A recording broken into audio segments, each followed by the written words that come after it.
with Jones. Squid pack Jack. Squid pack Jack Jones. Squid pack back Jack Jones. Squid pack back Jack Jones. Squid pack back Jack Jones. All right, let's go. All right, hello everybody, and welcome back to another episode of the Bobby Valentine Sports Show. And I'm your host, Frank Rampin, and we're going to get into another episode here of the MLB recap. We're going to go into a weekly recap like we do every week. We're doing a game of the week, and then we'll get into the biggest trades that have happened, because the trade deadline actually was yesterday. This is August 2nd that this is being filmed. So yesterday was the trade deadline. Talk about the most exciting and influential trades that happened over the past couple days and week, essentially. And then we'll get into another standings update. So a very, very interesting week for baseball fans. Baseball fans, the trade deadline weekend is always a fun time, especially for me, especially for somebody who's an A's fan, who right now, we got the Summer of Sell going on. That's pretty fun to watch, but I mean, obviously we're not contending, so it's fun to see who move goes where, what contenders are making what moves, and who is really staying put. So we're going to get into that. We're going to start with our weekly recap. And so as of right now, right, August 2nd, going into August, the last 2 months of the MLB season, the major leagues look really weird right now. Let me just give you a couple of examples.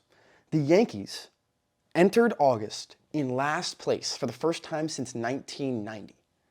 11 years before I was born. Pretty crazy there. The Reds are entered August in first place for the second time in the last 25 years.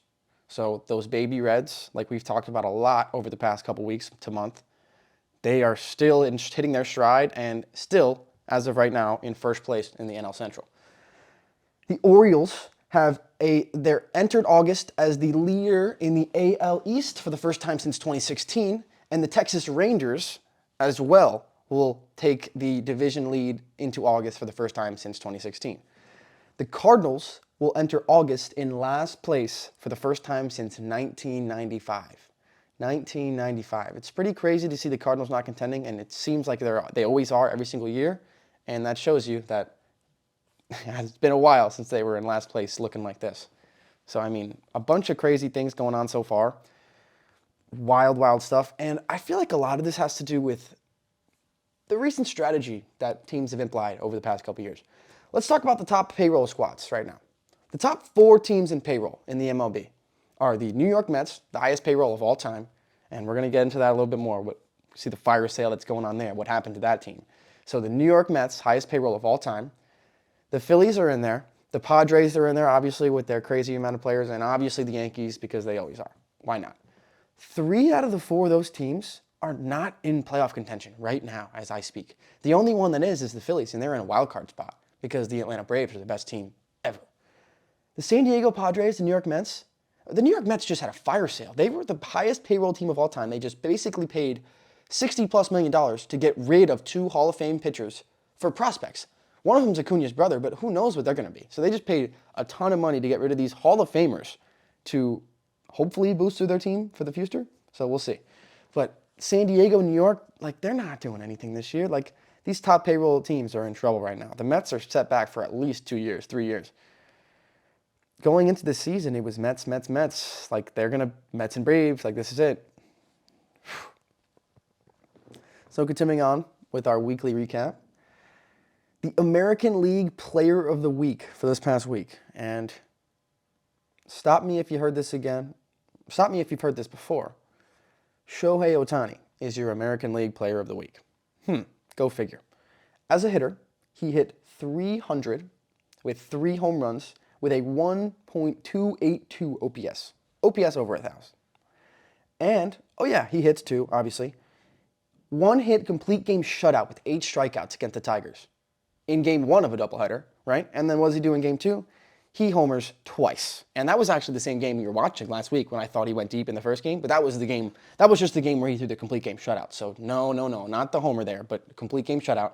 Next game were the 2 homers. So now he's sitting at 39. He becomes one of 5 players ever to throw a shutout and hit 2 home runs on the same day. The second pitcher since 1900 to allow 1 hit or less in a shutout and hit 2 homers on the same day. He joins Rick Weiss, who did it on June 23rd of 1971. So then we'll move on to our NL Player of the Week. Not as much of a two-way star, not as many accolades, not as many stats to go with this one, but Pete Alonso across the country for the New York Mets, the team that just sold away all their players, they had the National League Player of the Week. Pete Alonso hit 304 this week with 4 home runs. He had 2 two-homer games, 12 RBIs, and his OPS was up over 1,002 at 1.197. So both of them had an absolutely exceptional week at the plate, clubbing home runs, smacking in runs, but Ohtani also pitched the complete game shutout with only allowing 1 hit. So he just continues to do what nobody else is even thinking about doing, what they're even possible of even comprehending. And it really just is amazing by now. Yet another highlight from Shohei Ohtani. So now we're going to move into our segment. We're going to do this a little bit differently this time. So every week now we're going to have our game of the week, right? Last week we had it as that game 1 of that Tigers-Angels series where Mickey Moniak had a ridiculously roller coaster 9th, 10th inning there where he dropped the game ending out and then drove in the game-winning run in extras. So this week, we're going to put this one ahead of our outfield play of the week this week. We'll see why in a second. But we're going to jump into last week, July 28th, Cardinals versus Cubs. So we're going to start off in the bottom of the first inning here. The leadoff batter for the Cardinals is Lars Nootbaar. And Lars Nootbaar is going to come up here to lead off the game. And on a 1-1 pitch, he takes a fastball up in the zone, out to left center field, into the Cubs bullpen. So a leadoff home run there from Lars Nootbaar. Like we've mentioned, the struggling Cardinals, first time in last place going into August since 1995, but Lars Nootbaar showing off the power there. And now we're going to jump to the bottom of the third inning now. And guess who's up again? Lars Nootbaar for a second at bat. 2-1 count, and he turns on another fastball. And this one goes over the bullpen to right center field. So Lars Nootbaar is showing off the power here in the early innings of this game. 2 home runs, 2 plate appearances. This one an absolute moonshot. This one goes 449 feet. And it's the second career multi-home run game for Lars Nootbaar. And, go figure, both of them have come against the Cubs. Pretty weird there. So Lars Nootbaar makes the score 2-0 St. Louis as the home team comes up, as Jordan Montgomery gives up a liner into the deep left center gap, and Patrick Wisdom has a solo home run himself. So that makes the game 2-1, and that is Wisdom's 18th home run of the year. So that ball was smoked. Patrick Wisdom cuts the deficit in half, cuts the Cardinals' deficit in half from 2 runs to 1 run. So now 2-1 ball game, and we're going to jump ahead to the 6th inning here. 6th inning. So after Cody Bellinger gets hit with a pitch, the bases are loaded here for Dansby Swanson. And he lifts one down the right field line. Rookie outfielder Jordan Walker is going to go over to make the catch. He sizes it up and makes the throw home. On a couple hops, it's not in time, and Seiya Suzuki slides in safely with the tying run. So now it is 2-2 ball game. Bottom of the 6th inning. Jordan Montgomery looking a little bit run down on the mound there. So after reloading the bases, because all 3 runners tagged on that play where Seiya Suzuki scored, 2nd and 3rd, there's a walk. Trey Mancini comes up, and he lines one into left field. That's going to bring in the go-ahead run, but Tyler O'Neill comes up firing and absolutely hoses Cody Bellinger at the plate. Look at this throw here from Tyler O'Neill. What a laser. Cody Bellinger just got the tag down in time there, was Kissinger on Cody Bellinger. Wow, what a throw there from Tyler O'Neill. Unbelievable. So some crazy defensive plays in this game, and there's more to come, as you will see. So O'Neill cuts down the 1 run, but Mancini comes through to make it 3-2 Cubs. So now we're going to jump to the 9th inning here. Jump all the way to the 9th inning. So top of the 9th inning here. There's a runner on 1st and 2nd for the Cubs. Bunts the ball back to the pitcher. Stratton throws it to 3rd, and Arenado. You see that throw to 1st? Look at this. Great play from Stratton to make the play, spinning throw to 1st to cut down the lead runner. And Arenado absolutely hoses it to 1st to get Miguel Amaya. And the next batter is Nico Horner, who Stratton gets to pop up into foul ground to Paul Goldschmidt. So the Cardinals get out of a jam there with a nifty double play, 1-5-3 there, nicely turned by the pitcher in Arenado at 3rd, and then a pop out to get to the 9th. So we will jump to the bottom of the ninth inning, and after two singles to lead off the bottom of the ninth inning by Brendan Donovan, after two singles to lead off the ninth, Brendan Donovan comes up to hit. Sorry about that. So no outs, runners on first and second, and Adbert Alzolay on the mound. Brandon Donovan grounds one to second base, and Nico Horner and Dansby Swanson turn a beautiful double play. Spinning throw to second base, Swanson makes the tag for one, throw on to first, perfectly executed double play. So clutch double play there as the lead runner advances to third, but now there are two away here. 1 out away from the win. 1 out away from the win here for the Cubs. And up steps Alec Burleson. And Burleson drives one to deep center field. Tauchman looks like he's under it. He's sizing up, drifting back, and he leaps up and robs a would-have-been walk-off home run from Alec Burleson. What a ridiculous play here as he pulls it off the grass on the David Freese little grass wall. That's what I know it for out there in St. Louis. So what an unbelievable finish to this game. That's our game of the week. Ridiculous game all around. Back and forth affair. Very great defensive plays throughout the entire game, and it ends with a ridiculous robbery of a would-have-been walk-off home run. The Cubs players, after Mike Tauchman made this play, ran out of the dugout celebrating like they just won the World Series. It was unbelievable to watch. I've never seen a team react like that to a regular season win in a long time. So that was unbelievable. And if you couldn't guess, that play by Mike Tauchman is 1,000% our outfield play of the week. What a ridiculous play that is. And Mike Tauchman, I don't know if I've ever seen that happen before. A robbing of a walk-off home run to end a ball game. Wow. Mike Tauchman, that's insane. And the Cubs are going for it now. They're going for it now. They're one of the hottest teams in baseball. So they scored 20 runs last night. We'll get into it. But that brings us into our next segment, which is the top trade deadline moves. So we're going to go through a lot of deadline moves, and I'm going to give you my thoughts on some of them, the top ones, and see what you guys think. See if you guys think that I'm right, wrong, think I'm an idiot, whatever. So one of the first big moves, I'm sitting there watching the MLB Network for the past 2 days, refreshing an article with all the trades. The first big one that I really saw was from the Pirates. The Pirates traded away first baseman Carlos Santana to the Brewers for shortstop Johnny Severino, minor league prospect. So Carlos Santana goes to Milwaukee, and in his first game, he homers and also hits a single. So he's a veteran bat, switch hitter bat, that can drive in runs. Maybe he won't give you the average that you're looking for, but he's going to hit some home runs and he's going to drive in some runs. So I like that move from the Brewers, who are trying to contend with that feisty Baby Reds team, who just continue to just do things that people don't expect from them. Ooh, a little tickle in the throat, you know what I'm saying? And the first move that started off the fire sale here for the New York Mets was them getting rid of their closer, David Robertson. They let him go to Miami for infielder Marco Vargas and catcher Ronald Hernandez. So 2 more prospects to the Mets. David Robertson is gone. So the Marlins, they're trying to get a back of the bullpen help because A.J. Puck had been struggling, but evidently Sandy Alcantara makes a 8-inning start, allowing only 1 run against the Philadelphia Phillies. They bring in, Sandy Alcantara threw 8 scoreless last night. And they brought in David Robertson to close the game, and he gave up 3 runs in the top of the ninth, and the Marlins ended up losing. So that's unfortunate, but that was the first thing that happened for the New York Mets. And after this, Max Scherzer ended up having a conversation with ownership, and if you're a baseball fan, you know what happened there. So the next big move, the Los Angeles Dodgers acquired two right-handed pitchers from the White Sox. Lance Lynn, starter, and relief pitcher Joe Kelly will go back to LA.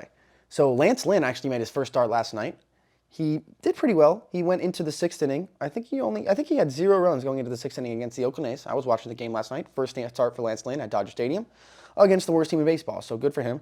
But Zach Geloff, who we're going to talk a little bit more about later, rookie for the A's, he homered off them, expanding the MLB leading amount of home runs that Lance Lynn has given. So then, the next inning, Brent Rooker and Jordan Diaz took him deep. So he ended up giving up 3 home runs in this game. So I think he got to 30 home runs given up on the season. So Lance Lynn, that's something to look out for. But him pitching for the Dodgers, that's also something to look out for because they just somehow make everyone better. Then we're going to go for the Astros acquiring a right-handed pitcher, Kendall Graveman. He's coming back from the White Sox for catcher Corey Lee. So Astros boosting up their bullpen. We're going to talk more about the Astros, obviously, as we head forward. And here it is. The Rangers acquire right-handed pitcher Max Scherzer from the New York Mets for infielder Luis Angel Acuna. Yes, the brother of Ronald Acuna Jr., the probably soon-to-be National League MVP. So they get his brother, but they're still going to have to pay $25 million for Max Scherzer to play in the American League, not for their team, for the Rangers next year. So keep that in mind as we keep going through this. The Blue Jays acquired Jordan Hicks, the 100-plus mile-per-hour reliever, for right-handed pitcher Sam Roberts and Adam Kloffenstein. The Rangers are going to get some more pitching as they got left-hander Jordan Montgomery and Chris Stratton, the guy I was just talking about, and made that great play for the Cardinals the other day. Whew.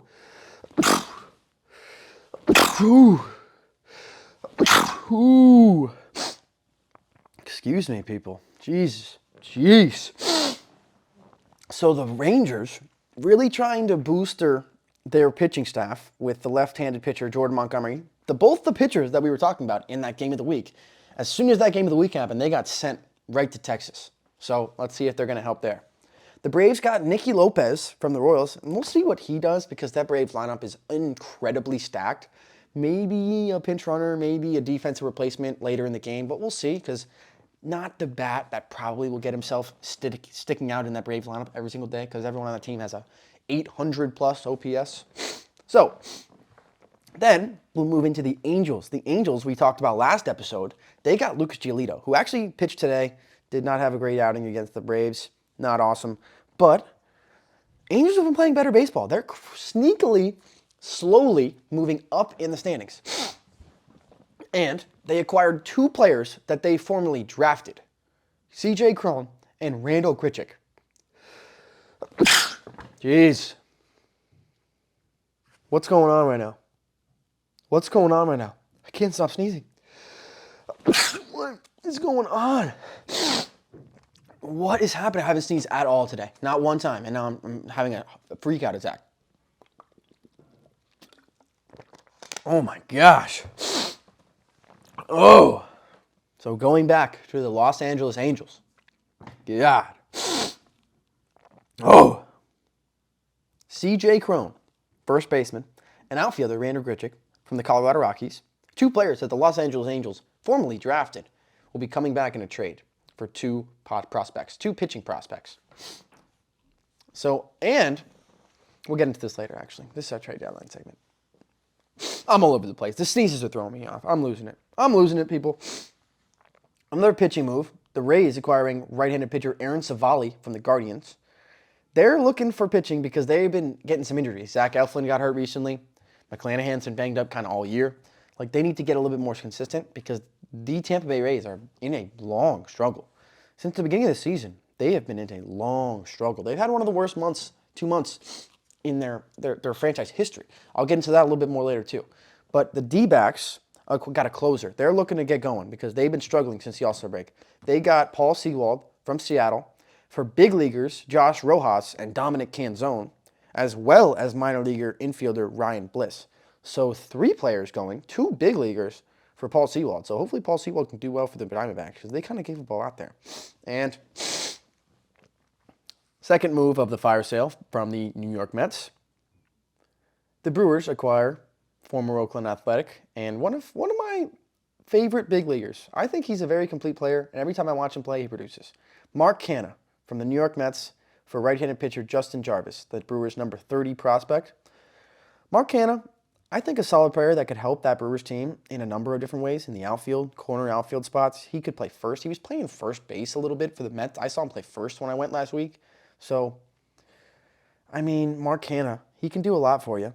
This was a big trade. I said last week I thought this guy was going to get traded, Jeimer Candelario from the Washington Nationals. He got traded to the Chicago Cubs, who I talked about earlier, were the game of the week. They scored 20 runs last night.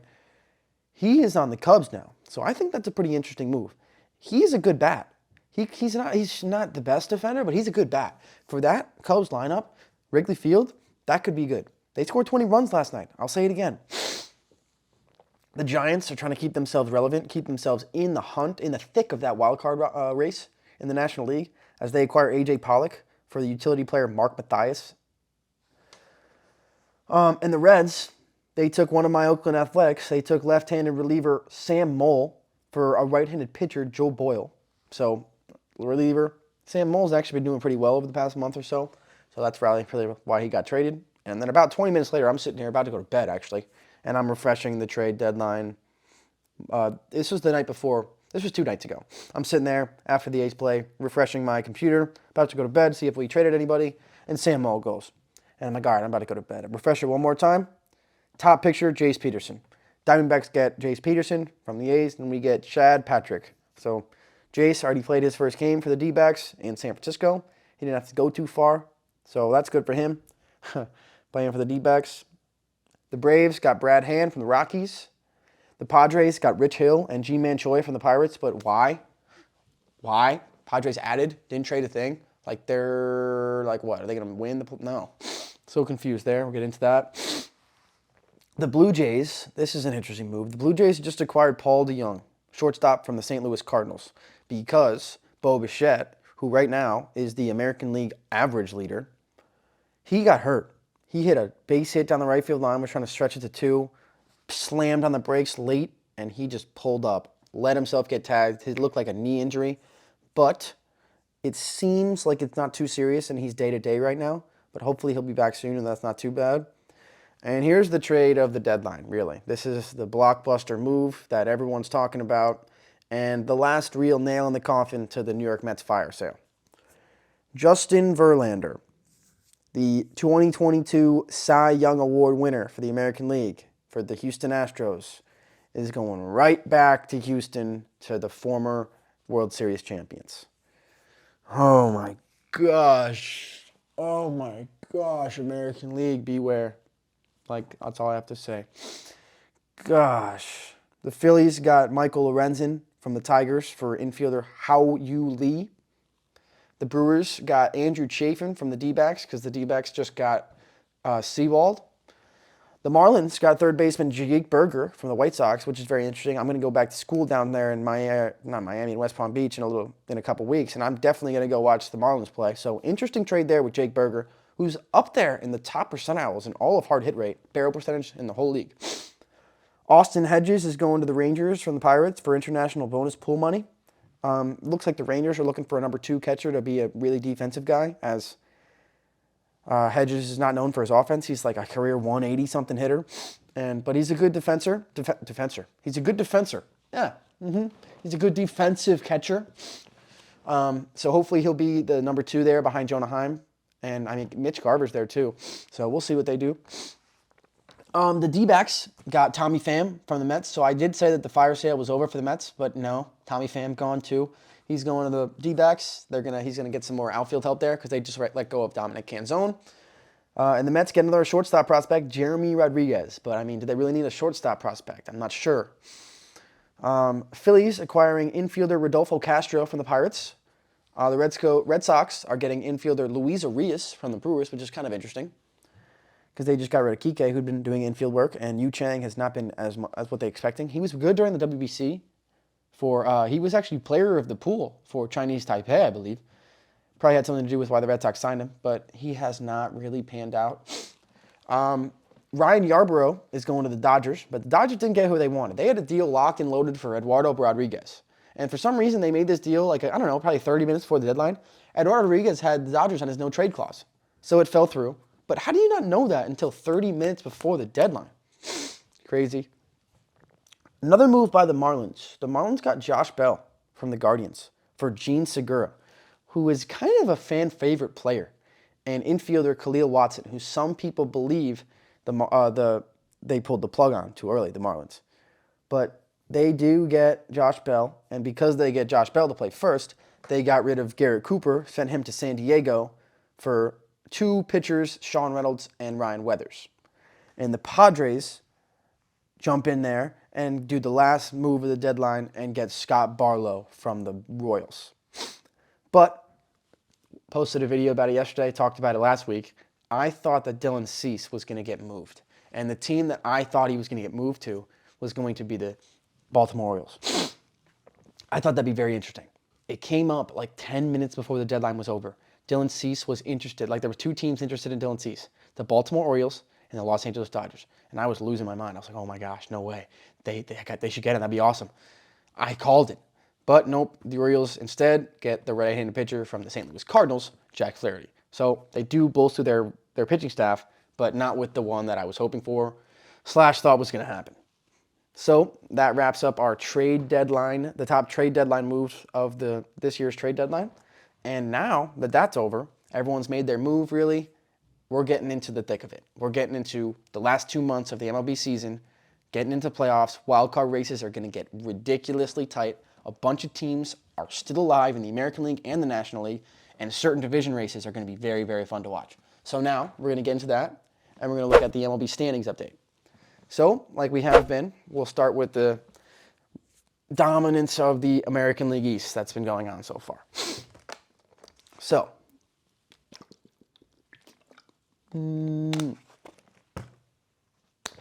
Squid tense. Hottest team in the American League East. Hottest team in the American League.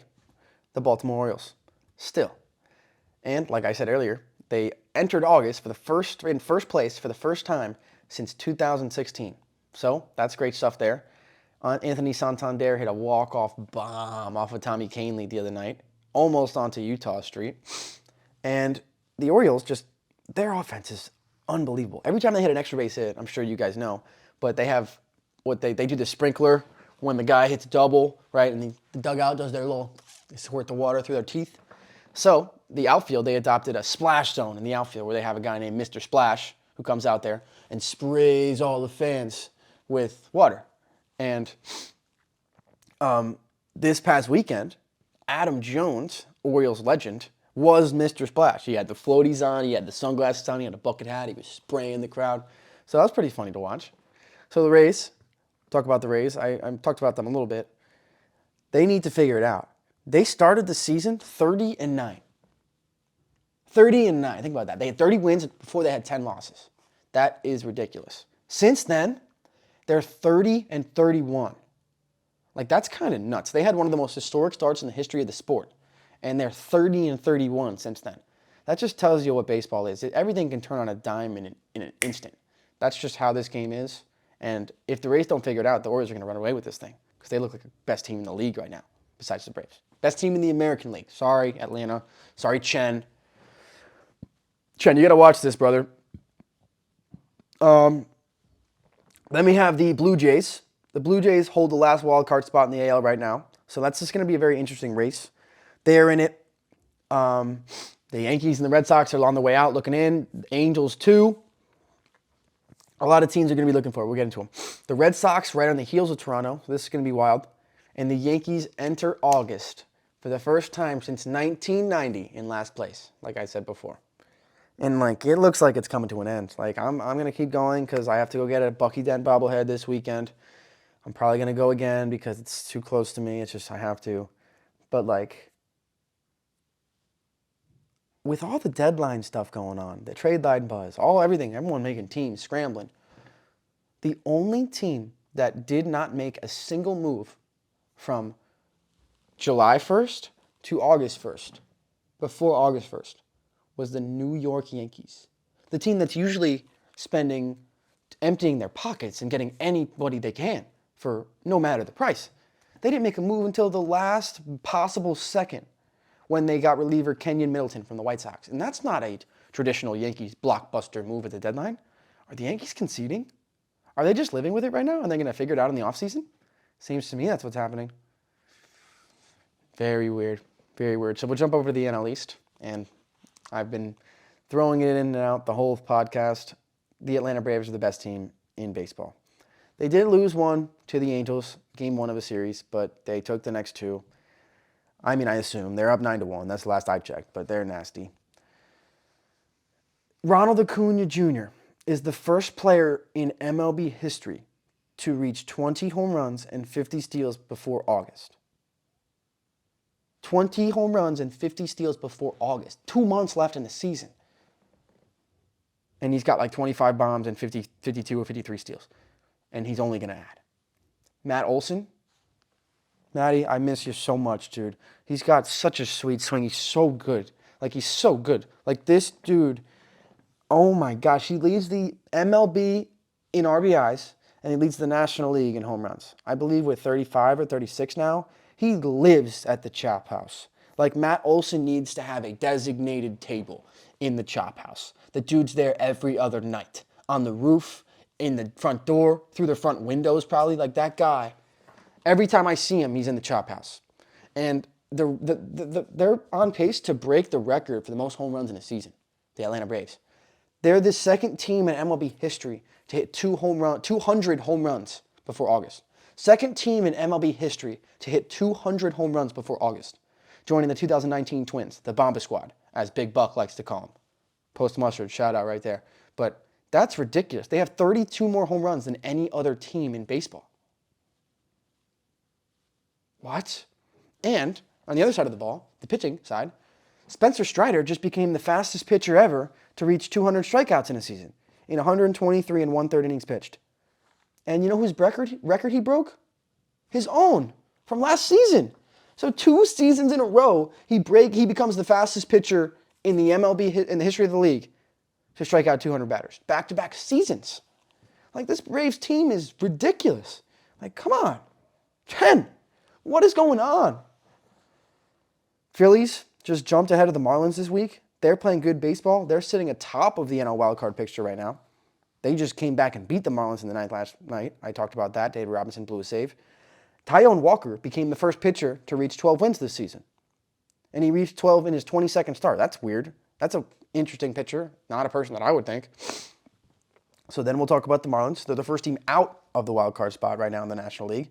And this NL wildcard race has so many teams so close. Like the D-backs, the Giants, the Marlins, the Phillies. Like, this is going to be a very, very exciting National League wildcard race. I mean, both, too. The American League, too. So then we'll go to the Mets. And, oh, man. I bet Buck Showalter wants to put his sunglasses and a mustache on right now. I bet he wants to disguise himself and hide from the New York fan base. Oh, boy. The Mets just had a fire sale of all fire sales. And they got rid of 2 Hall of Fame pitchers. 2 Hall of Fame pitchers. Max Scherzer and Justin Verlander are going to be in the Hall of Fame, both of them. They traded away 2 Hall of Fame pitchers, and they paid for both of it. They're paying, I think, $65 million at least for both of them to leave. So they're paying $65 million basically to get rid of 2 Hall of Fame pitchers, Justin Verlander and Max Scherzer, to get 4 prospects. $65 million. Whoa. Okay, but I don't even know what to think about that. But Francisco Lindor on Saturday night became one of 9 shortstops in the history of baseball with 6 or more seasons with 20-plus home runs. And you have to have a minimum of 50% of your games played at shortstop. So Lindor is one of 9 shortstops ever in the history of the major leagues with 6 or more seasons with 20-plus home runs. He hit number 20 on Saturday, and I was actually there. I saw it live. So pretty great stuff, and I think Lindor gets such a bad rap, man. Like, that's historic stuff. Lindor has been productive. He's a great defender. I think New York fans need to stop giving Lindor such a bad rap. So we saw Francisco Lindor going from him to Francisco Alvarez. He becomes just the second 21-year-old catcher ever to hit 20 home runs. And that 20th home run came in the same game that Lindor's 20th home run in. So I saw them both. So I got a little bit of history, even though that was the day that they traded away Max Scherzer and the fire sale began and they lost to the Nationals. But I got to see 2 things that were history. 1 of 9 shortstops ever with 20 homers and one of 2 21-year-old shortstops with 20 bombs in a season. So that was pretty cool. And the Mets have to pay the Astros $54 million in the Verlander trade. $54 million the Mets are paying for Justin Verlander to be a Houston Astro next year.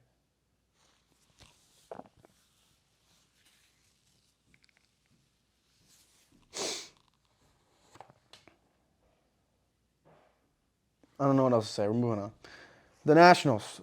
They're probably the best not good team in the league, you know? We'll give that to them. I don't know if that's a good thing, but I guess that's their thing. Not a bit.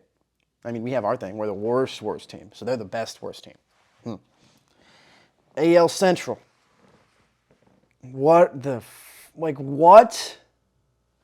Twins opened up the second half as the hottest team in baseball. I talked about it last week. And by the time I posted the video, they were done. It was over. They were already back to being bad.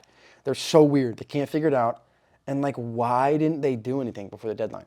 They're the streakiest team in the league. They're probably going to win the division because we'll get into it, but Cleveland just sold. So, what?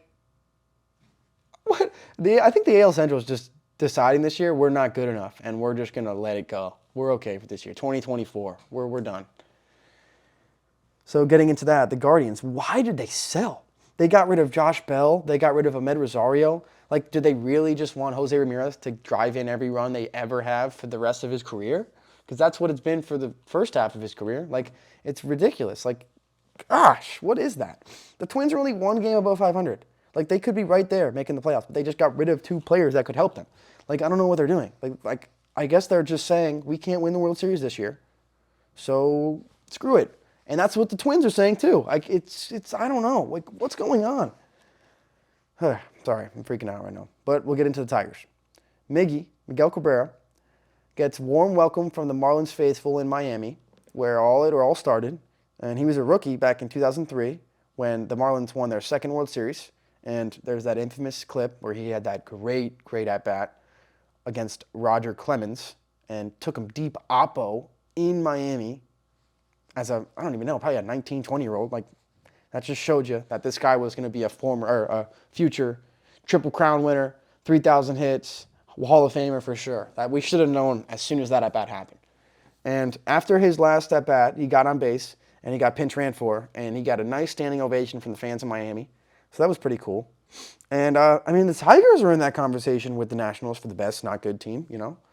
They're not good, but they're not bad. They're in AL Central, And the White Sox, they kind of just sold a lot of players, basically their entire pitching staff, except for the one that I thought was going to go. Well, I said everybody, but I said Dylan Cease to the Orioles, but he didn't even move. Tim Anderson didn't go anywhere. And speaking of Tim Anderson, he hit a leadoff homer this past week, which snapped his homerless streak that lasted over a year. Since last year, July 15th, 2022, 419 plate appearances in between his home runs. Whoa. So good for Tim Anderson, but geez. That just sums up the White Sox. Sums up the White Sox ever since they lost that series to Oakland at the Coliseum in 2020. And then the Royals, Bobby Witt Jr., over the last couple days, became the 8th Royal to collect 4 hits in back-to-back games. And the game before, he had 4 hits and a walk-off grand slam. And then the next day, he started off the game with a homer. So Bobby Witt Jr., hot, right after I saw him make that crazy play against the Yankees. And he was the first person to do that, 4 hits in back-to-back games for the Royals since Nori Aoki back in 2014, who was a part of that World Series team the next year in 2015. So then we'll jump over to the NL Central, where the Baby Reds have control of first place, and they have the first time they're entering August. No, sorry. It's just the second time that they're entering August in first place in the last 25 years. And, they continue to do good. They got blown out by the Cubs. They were the team that played the Cubs and gave up 20 runs last night, so that was an out-of-character loss. But, still they have hope. But Jonathan India just got placed in the IL with plantar fasciitis. So that could be a lingering injury. That's not good. That could hurt them. And I'm just glad that, they didn't trade him, though, because I think that he is the heart and soul of that team, and he needs to be on this Reds team for a future playoff run, for a possible one. All right, so we'll go to the Brewers. They're hitting a little bit of a skid right now.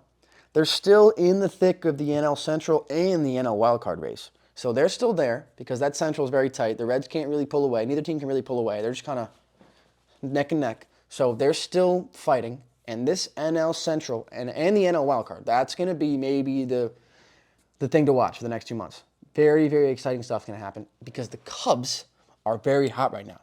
They're not that far behind the Brewers. They were in that wildcard race now, too. And they made it clear that they're not going to sell because they didn't sell. They're keeping Cody. They're keeping Stroman. They did. And they added Candelario. So they look to be in the wildcard race. And they need to stay hot to keep pace. They need another game like the game of the week where Talkman comes out big like that. They have a comeback win. They hit 7 homers last night in a game that they won 20-9. So 20-9, it's like a football game. That's like the Cubs. I mean, that's like the Bears versus the Bengals there. Like, what are we doing? The most Cubs homers in a game since 1977. And, I mean, the Pirates are done. They sold some pieces. Carlos Santana's out of there. But I'm going to have to go there soon because they kept my boy. They kept Kutch around. Let's get it. Fire me up. Need to see that guy play at Pittsburgh. I need to. And we talked about this, but the Cardinals last place in August for the first time since 1995. But they kept Nolan Arenado, and he's probably going to win another Gold Glove. So that's cool. Okay, by the way, let me talk about this for a second. 2 third basemen that have won Gold, Platinum Gloves in the past. One of them, Nolan Arenado. The other one, this guy over here, my boy Matty. They both made 2 of the most ridiculous plays I've ever seen by a third baseman this past week. Nolan made one where he makes a diving play down the line and threw like a fadeaway from his knees that just right here to get a catcher running, so he had a little bit of time and he knew it. But Matt Chapman made a play last night against the Orioles on Anthony Santander. Smoked a grounder down the right field line, or down the third base line, excuse me. And Matty made a ridiculous backhanded diving stop into fouled ground. It was barely fair. And he got up, popped up into a freaking sea, just across the diamond. Oh, and I watched that play and I was just like, oh, man. Man, do I miss watching that. Man, do I miss watching this guy throw the ball to first. Like, Matty, dude, you're a dog. Oh, I wish I could see you play every day still. So, jumping over to the AL West and hanging on by the skin of their teeth at the moment. Wait a minute, are they? Are they? Yeah, by the skin of their teeth because they won yesterday. The Rangers are up by a half game on the Astros. So, they're in first place in August for the first time since 2016. But this could get dicey. This is going to get interesting. This might be the biggest division race of the year. Max Scherzer got traded to the Rangers from the Mets, obviously. And the Mets are going to pay $35.8 million. No, excuse me. I'm sorry. Max Scherzer is going to make $35.8 million in 2024 for teams that he doesn't play for. The Nationals owe him $15 million next season for 2024. And the Mets owe him $20.8. So that's $35.8 million next year for the 2 teams that he used to play for. Not anymore. And then on top of that, the Rangers are going to owe him $22.5. So next season, 2024, Max Scherzer is going to collect $58.3 million. He knew what he was doing. He knew exactly what he was doing. He's got a good agent. Whoa. And the Rangers are going for it. They need to do it. They got him. They got Montgomery. They got some more bullpen help. This is it. Because the Astros just got Verlander back. That was the big move. These were the 2 big moves. Scherzer and Verlander. And they just got traded to teams that are battling it out in a division race. So they're going to be going against each other. They were just teammates last week. And now they're going to be battling it out head to head for the top 2 teams in the American League West. So pretty crazy situation there. Rangers beware. American League beware. I said that earlier. And this is going to be a wild AL West race. 2 possible playoff juggernauts from these 2 teams. And the day that they trade for Verlander, trade deadline day, Framber Valdez throws the 16th no-hitter in Astros history. On the same day they get Verlander. So, they just got their Cy Young horse back from last year. And Framber throws a no-hitter on the same day. It's like, oh my God. Everyone, beware. I'm freaking out already. I'm done with the Astros. I'm so done with them. First lefty to throw a no-hitter for the Astros. He had 7 strikeouts, 1 walk, and he faced the minimum. It was a Maddox no-hitter, and it was in 93 pitches. It was the 4th fewest in a no-hitter since 1901. And now the Astros have thrown 5 no-hitters in the last 5 seasons, including the playoffs. And that's the most ever by any team in any 5-year span in MLB history. So this Astros team might be the best team of all time. What? Like, oh my God. Are they going to win another World Series? The Astros going to win another World Series? Oh my gosh. His third no-hitter of the season, joining Domingo Germán's perfect game, and the combined no-hitter by the Detroit Tigers. But the Astros, oh my God, they're so good. And they're still going to be so good. Told you, they're going to win the division, I'm telling you. So the Angels, they did a lot of moves at the deadline. After they decided they were keeping Ohtani, they're like, all right, this is it. We got to get it. Because I talked about last week, they got Giolito, right? And they got Ronaldo Lopez out of the pen as well. So C.J. Cron and Randall Grichuk both were additions on later yesterday, or 2 days ago, excuse me. And in their first games with the Angels against the Braves, they came up huge. Randall Grichuk hit a home run in his second at-bat as an Angel, 14 years after they drafted him. He was originally drafted by them in the first round in 2009, 24th overall. And then C.J. Cron drove in an insurance run in the top of the ninth inning to make it 5-1. And Ronaldo Lopez secured a 5-out save. So 3 of those 4 players that they got at the deadline made immediate impacts in their first ever games with the club. Giolito's had a little bit more of a rocky start, but hopefully he'll settle into it. But those 3 guys have immediate impacts. And they need to keep this up. They're going to keep themselves alive for this AL wildcard race. Because right now, they're on the outside looking in. And the Mariners lost last night to the Red Sox. They didn't really do anything substantial at the deadline. They got rid of their closer. So it's like, maybe they're intimidated by this division because the Rangers are good. They built at the deadline. The Astros are the Astros, and they built at the deadline. The Angels did a lot at the deadline, and they're going to keep Shohei. So their Mariners like, oh, no, I don't know. They might be having cold feet now. I don't know. And then we'll move on to my team, the Oakland Athletics, and we'll talk about a rookie star who's been emerging over his first 3 weeks or so in the major leagues, 2 to 3 weeks. Zach Geloff is one of 3 players with at least 3 homers, 5 steals, and a .540 slugging percentage since the date of his debut on July 14th.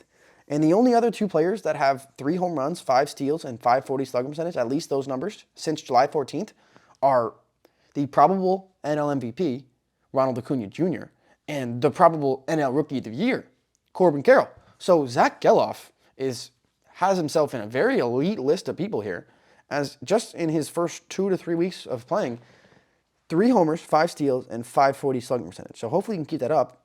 And he's still hot because of his first 13 major league hits, 9 have gone for extra bases. 9 of 13 have gone for extra bases. 4 homers, 4 doubles, and a triple. Like, Zach Geloff, stay hot, dude. Like, geez. Homering off of Lance Lynn last night at Dodger Stadium. He's got very, very good opposite field pop. Maybe the A's have a player for the future. We'll see. And we'll go to the NL West for our last division to wrap it up. And the Dodgers, they got more pitching, but is it good enough? They wanted Eduardo Rodriguez. I pointed that out earlier. They wanted him.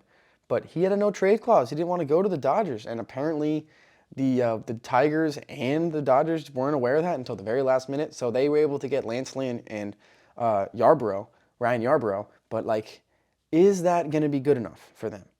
They look more like the Dodgers, and the Dodgers will probably be the Dodgers, probably. But it's something to look at in the future because they don't really have the explosive pitching staff that we have kind of been used to over the recent 5 to 6 years. And Freddie Freeman he's Freddie Freeman. He's unbelievable. He's got 4 4-hit games this year, tied with Luis Arias with 9 4-hit games over the last 2 seasons. So since 2022 started, Freddie Freeman has 9 4-hit games. So does Luis Arias. But those 2 dudes are just impeccable. They just hit the ball at a level that most people don't. They have a similar way of hitting if you look at them hit. And it's not very conventional. And they consistently have the highest batting average in the league. So maybe it's something to look at here. And we'll go through with the Giants, the San Francisco Giants. They're sitting in the middle of this tight wild card race. They're playing a series against the Diamondbacks right now. So a very, very important series for both teams, as both of them making moves to the deadline, doing things, and playing each other for a position in the playoffs as we speak.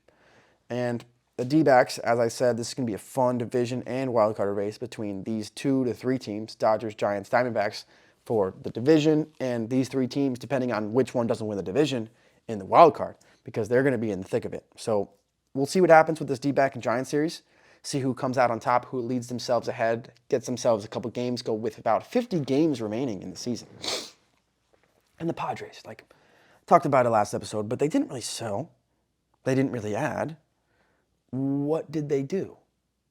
I'm not really sure. They added a 40-year-old left-hander who throws 90 miles an hour, Rich Hill, and they got G-Man Choi. But, like, I don't understand what that means. Does that mean they're going for it? Or does that mean they're just going to be content for this year and figure it out in the offseason? I don't know. That doesn't make any sense to me. But we'll see if the Astros are the Astros. What? The Padres can play any better baseball over the next 50 games, 25 really, because, I mean, next 25 games make or break it for them because they're behind right now. And the Rockies are pretty much into a full rebuild now. So they traded away Crone and Grichuk. They really don't have much, so they're going to be on the start of a rebuild now. Sneezing again. Like, oh my gosh. I don't know what's been going on today, guys. I'm having the most ridiculous sneezes, but that's all the time we got. That's going to wrap up our segment for the MLB standings, and I hope that this will get you caught up for this week of baseball. Had a crazy, crazy game happen this week. One of the best finishes I've seen in a while with that Cubs-Cardinals game. A lot of cool highlights in that game. Defensive plays, home runs. The Cubs come back from a 2-0 deficit. They end up winning the game, and obviously the outfield play of the week wrapped it up with the robbery of the would have been walk-off home run by Mike Tauchman. So just a ridiculous game there. A bunch of moves happening at the trade deadline. Teams looking much different than they did about a week ago. So we have a better idea now of who's going to be going for it, with a couple of blurry gray teams who we aren't really sure about, but we'll see in the next couple of weeks as we really get into this playoff race in the last 2 seasons of the MLB season. Last 2 seasons of the MLB season. Nice, that's a good line. The last 2 months of the MLB seasons. Squid Jones, I am. But that's about all the time we got, and you can follow me at Framp_4 on Twitter. You can make sure to check out the BV Sports Academy on Instagram, Twitter, TikTok, thebvacademy.com. And then obviously our new accounts, the Bobby Valentine Sports Show on Instagram, TikTok, Twitter, YouTube. Follow the YouTube account, subscribe, go to the Clips channel. We're going to be getting those out soon. So thanks for showing up, guys, and another week of the MLB recap, and see you next time.